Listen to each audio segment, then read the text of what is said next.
Hey, everybody. Welcome back into another edition of the DrBicuspid.com podcast. My name is Kevin Henry. I am the editor-in-chief for Dr. Bicuspid. I am doing a Wayback Machine today, to be honest with you, because this is a dear friend that I just recently reconnected with, but I worked so much in my past life when I was at Dental Economics and learning so much about her and her husband and the amazing work that they do in the Carolinas, and that is Dr. Ann Bynum. Dr. Bynum, how are you, my friend? Hello, Kevin. How are you? I'm great. Thank you for having me on. I'm so glad you're on. I'm so glad we ran into each other at CE on the beach and that we reconnected. And I'm excited about today's topic. Before we dive into those hot topics we're going to talk about, I'd love just tell a little bit about yourself to our audience, if you don't mind. Absolutely. I'm a wet-fingered, board-certified, practicing pediatric dentist. I've been practicing for almost 30 years. I started my practice from scratch. Bought a piece of land, built a building. That's how I got connected with dental economics, because we were a unicorn back in the day when we did that. My husband's also a dentist, and we did not accept insurance. We went straight in, fee for service, and I've continued that way for going on 30 years now. Have grown the practice a lot. I've added on to the building, doing a second location. I'm very passionate about practice management. I want to see younger, skilled pediatric dentists and all dentists be on a shorter learning curve than Matt and I were on. My passion is definitely obviously pediatric dentistry, but I really pour myself into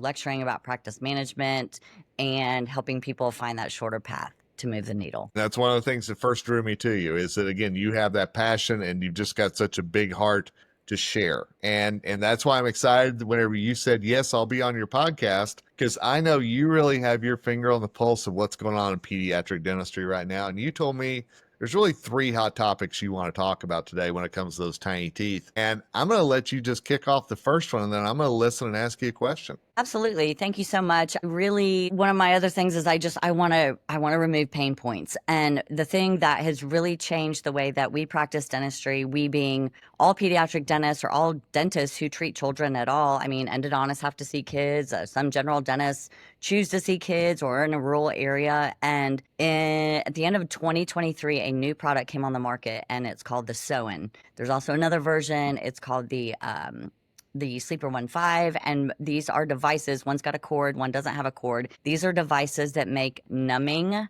with a traditional syringe a thing of the past. It's electronically delivered anesthesia at a set cadence with a specific needle that cuts down on discomfort, and it's intraosseous. So what does all that mean? Those are a lot of big words right there. I think I slept through the interosseous lecture in dental school. However, intraosseous means we're delivering the anesthetic straight into the bone, which means our working time is immediate. We can set this device down and we can start treating our patients immediately. And as you know, in pediatrics, timing is everything. You can lose a kid instantly, and this helps reduce the treatment time for the child, reduces the anxiety for the child, the doctor, the parent. And it also increases, let's talk about business. It increases the time that you have to put into that chair, right? That patient can be done in half the time it would normally take you. Now, the other benefit of using intraosseous anesthesia and these devices is that how our lips get numb, and adults know not to chew their lips, right? But kids don't. And kids will chew up a face in a second, and they just don't understand that. They suck on their lip, and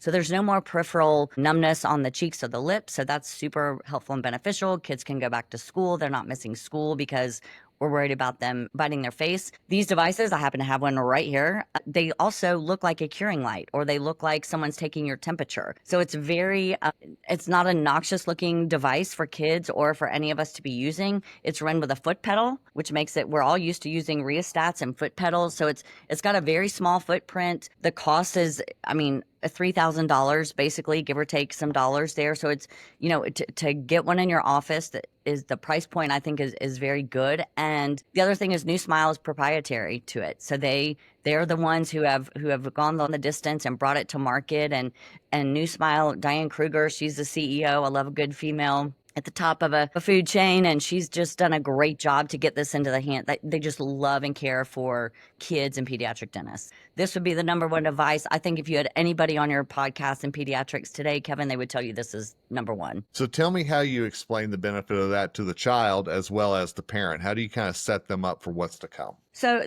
all the child needs to know is we're going to take the temperature of your tooth. Like, we don't go into great detail with kids about what we're doing and all that kind of stuff. But for parents, the benefits are, going back to school, face not numb, can work immediately. And obviously, because it is a new technology, we have to kind of bring parents on board with that because they're not seeing it at their dentist's office. And we have signs available. Parents stand at windows and watch kids get treatment done in our office. So we have signs up that explain all the benefits. And I mean, I can't tell you how many times in the day the parents say, that was it. He never moved. I can't believe it. That was so fast. Why doesn't my dentist have this? The learning curve on it is very, very short. It's very short. I mean, think about in dental school, we had to learn to give inferior alveolar injections. That's the hardest thing to learn to give. And that is a thing of the past. I mean, you are literally just numbing the tooth or the few teeth that you're working. That sounds like a great tip number one. So let's do tip number two. What's a hot topic right now with those tiny teeth? A hot topic in pediatric dentistry right now, and has been for a while, is airway.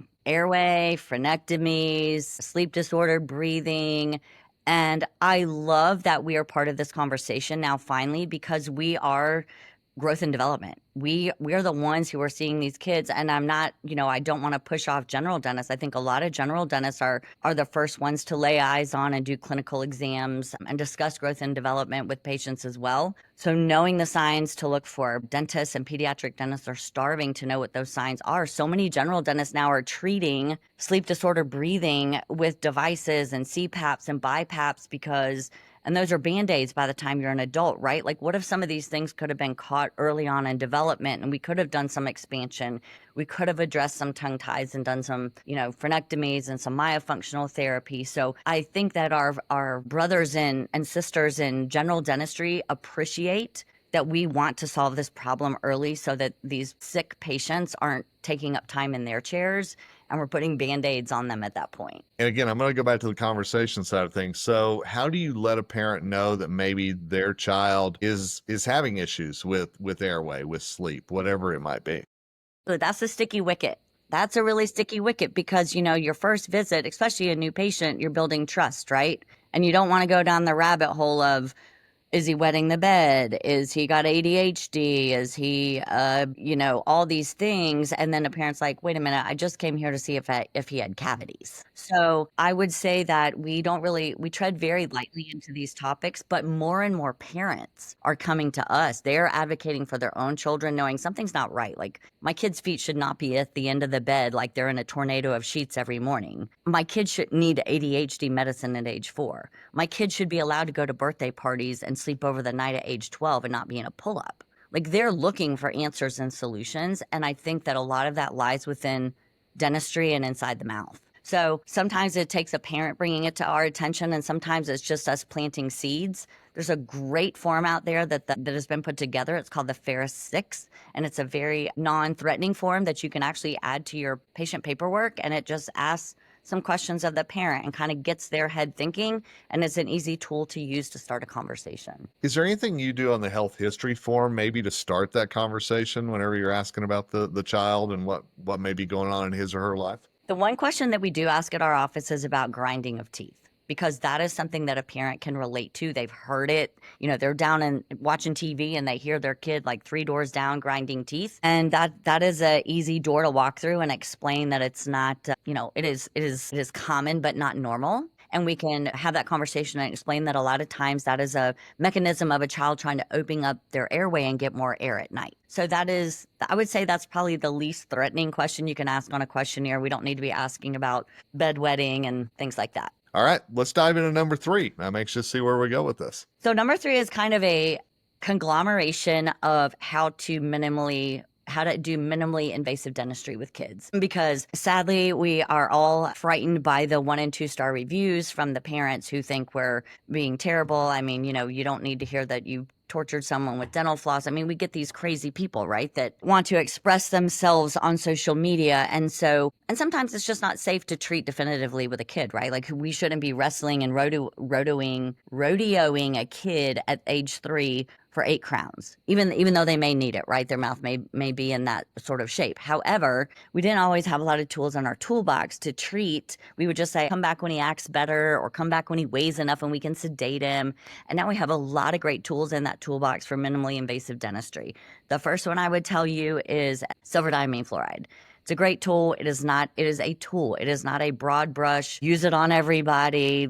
Has its place, but it is very helpful to get lesions to freeze is what we tell parents. We're freezing the lesion. The downside is the silver does cause it to stain, but it's usually a stained dark tooth anyways. So, having your consents, having your education in place with families, that's a huge tool we use in our practice to arrest decay. And it's great in the special needs population too. Or if you're in a population, you're a general dentist and there are no specialists around you and you're not comfortable doing pulps and crowns and all this, heavy lifting that we do every day, get some silver diamine fluoride in your practice. It's so easy to paint on. It's a great service. The second one I would tell you would be Papa Carry. Papa Carry just came on the market. It's been in other countries. It's a great tool. It actually softens the decay so you can scoop it out with a spoon. You don't have to bring a handpiece to the mouth of a child. I also see that great for both of these, great for nursing homes or assisted living situations, right? Where people can't get out and they can't get to dentistry, but we want to keep their mouth healthy as long as possible. So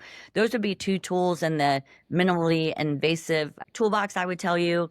Hall crowns are another big one where you don't prep the tooth, you just pop a crown on it. And that helps, to keep the lesions at bay and keep the rest of the tooth protected without breaking. That's what I got. Like it. No. And one thing I wanted to ask you was, I'm always interested in the team side of things. So how does your team play a role, not only with some of these minimally invasive options, but also, again, the communication and really helping you make sure that patient, that parent, whatever, everybody's on the same page? Oh my gosh, that's a whole day podcast because as dentists, we get super excited, we get jazzed up, we go to these CE courses, then we come back fired up and our team's like, oh God, please let her calm down. Give her 2 days, she'll forget about this. So continuing to pass on that flow of communication is very, very important. It's education. It's carving out time in your practices. If you think you're going to have some well-oiled machine without pausing and teaching and educating your team and getting them on board and building that trust so they can be the arms and the foot soldiers of you and your practice, it's not going to happen that way. So we are very intentional. We carve out department meetings. We carve out team meetings. We carve out leadership meetings. We carve out doctor meetings,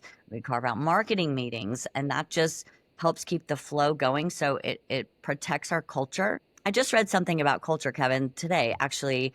And you've got your culture, but you've got culture fitness, right? Culture fitness is constantly working on it. Just like your body, right? It's not like you get healthy at the gym and you're like, oh, I don't have to go anymore. I can eat junk food now. Same with your practice. It's not just a culture fit. Someone doesn't have to just fit the culture.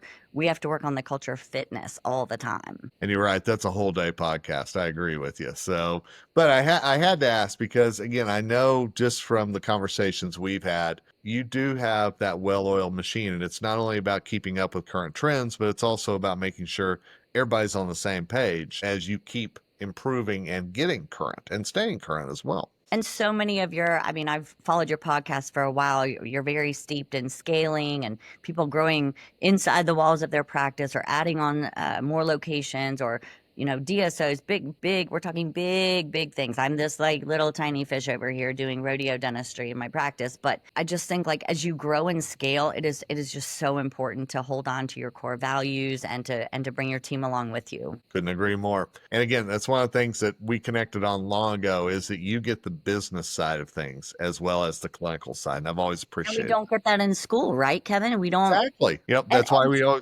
why we always used to joke dental economics will be around for 100+ years, and it has been.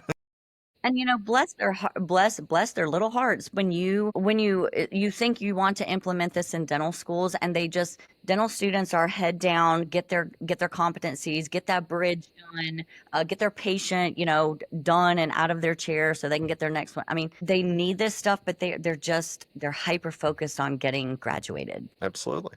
Well, that's why they need mentors like you out there helping bring them along, helping them understand what's going on, especially with those tiny teeth. So, Dr. Ann, I'd love if our audience wants to reach out to you, learn a little bit more. What's a good way for them to find you? Well, that would be great. Probably the best best thing is to follow me on Instagram. You can DM me on there. You can either follow me at Bynum95 or at our practice, which is Holly Tree Pediatric Dentistry. A full disclosure, we have lots of people that come in. We do airway and tongue ties. We have lots of doctors come in that just want to learn about it. We don't charge anything for that. We just want people to do it right and be educated about it. And that's a great way to like see it in the, in the wild. So that is, I would say those are probably the best ways. I'm happy to help anybody with any pain points in practice management as well. So if you're reading this article on Dr. Bicuspid, the links that Dr. Bynum just mentioned, they're going to be in the article. If you're listening to this, then just check out the show notes because they're going to be there. We always try to make it real easy for you to connect with our guests because we know there's such a wealth of knowledge, and that includes my dear friend, Dr. Ann.